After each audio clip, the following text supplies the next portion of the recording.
Entre Élie, Paul et Pierre, il y a des points communs, me semble-t-il, tous les cas des interrogations.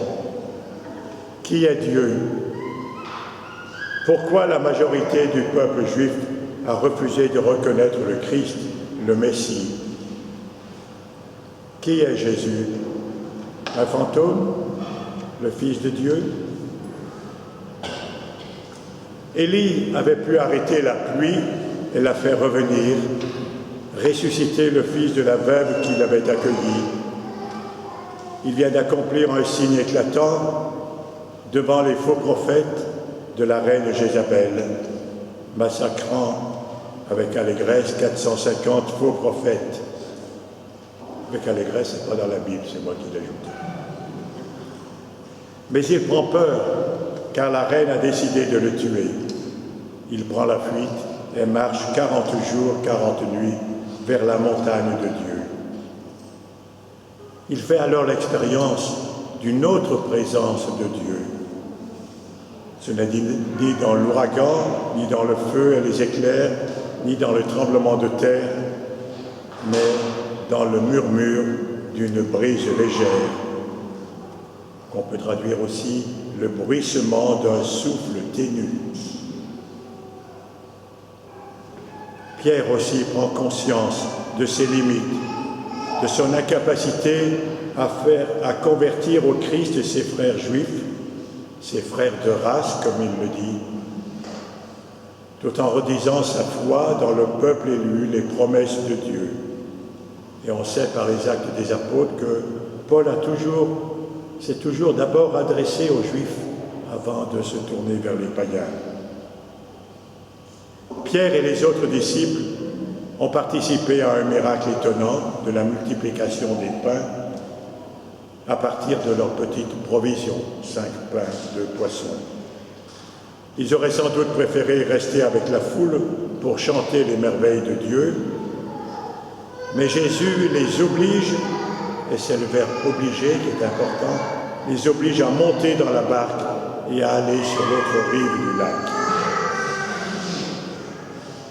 Ils se retrouvent dans la tempête, mais ce sont des marins pêcheurs, ils connaissent bien cela. Ce qui leur fait peur, ce n'est pas la tempête, c'est de voir un fantôme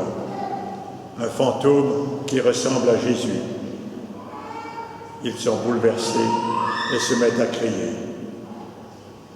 Pierre, plus inconscient que les autres, peut-être plus amoureux aussi, va faire aussi l'expérience de sa vulnérabilité et de son peu de foi.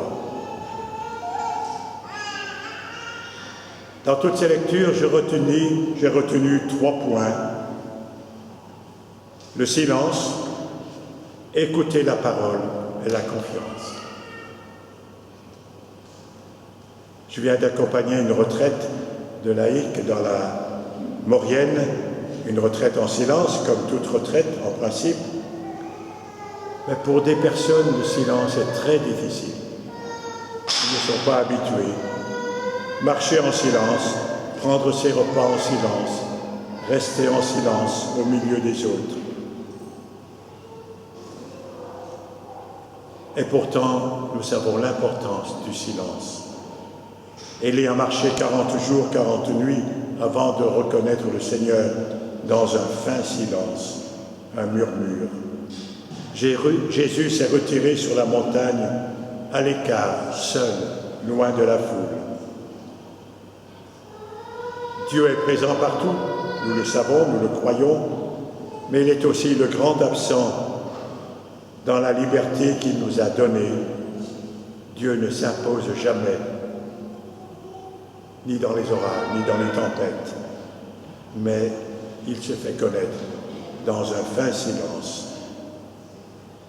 Apprendre à goûter le silence, je crois que c'est une éducation que nous pouvons donner aux enfants ou à nos petits-enfants. Découvrir la richesse du silence, peut-être dans une retraite, 2 ou 3 jours. Il ne faut pas commencer par 30 jours de retraite, non. Mais aussi le silence en marchant, en contemplant la mer, en écoutant la musique, en regardant un beau tableau. le silence, l'émerveillement. C'est très important pour chacun de nous. Ce silence nous permet d'être à l'écoute, écouter la parole. J'écoute, que dira le Seigneur Dieu, dit le psaume que nous avons chanté aujourd'hui. Dieu, de diverses manières, nous adresse la parole et il l'entend dans le murmure d'une brise légère. Écouter la parole, dans la Bible, c'est souvent lié à la montagne. Élie est monté sur une montagne, le Sinaï, l'Horeb. Il y a la montagne de la Transfiguration que nous avons fêtée jeudi dernier, la montagne des Béatitudes, celle de l'Ascension. Marie aussi nous dit, nous allons lire cet évangile samedi prochain, est partie dans le haut pays. Dans ces lieux, Dieu nous parle, Dieu nous appelle à écouter. Celui-ci est mon Fils bien-aimé, écoutez-le. Écouter la parole, ça demande de nous dépouiller de tout le superflu, de garder l'essentiel, comme quand nous partons en randonnée, se taire pour écouter. Écouter Dieu, écouter l'autre. Dieu nous parle en général par les autres. Écouter les événements de notre vie, les relire, savoir reconnaître ce fin murmure, ce silence de Dieu. Et puis la confiance. Confiance, c'est moi, n'ayez plus peur, dit Jésus aux disciples. Paul, pharisien, n'arrive pas à expliquer le refus de ses coreligionnaires. Ils ont tout reçu, l'adoption, la gloire, les alliances, la législation, le culte, les promesses de Dieu. Et pour lui, c'est une grande souffrance. Dans nos tempêtes, nos doutes, nos peurs, Jésus vient nous redire « Confiance, c'est moi, n'ayez plus peur. Homme de peu de foi, pourquoi as-tu douté ?» Samedi prochain, nous allons fêter Marie, qui a pratiqué dans sa vie l'écoute, le silence, l'écoute, la confiance. Comme lui dira sa cousine Élisabeth, « Heureuse toi qui as cru à l'accomplissement des paroles qui lui furent dites de la part du Seigneur. »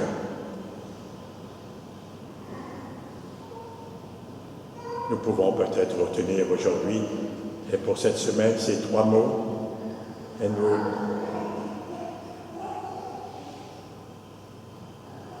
nous prendre le chemin aussi, le chemin du silence, de l'écoute, de la confiance. Nous laisser conduire par le Seigneur. C'est lui qui marche sur le chemin avec nous. C'est lui qui nous conduit vers le Père. C'est lui qui nous conduit vers le royaume de justice, de paix, d'amour, de joie. Amen.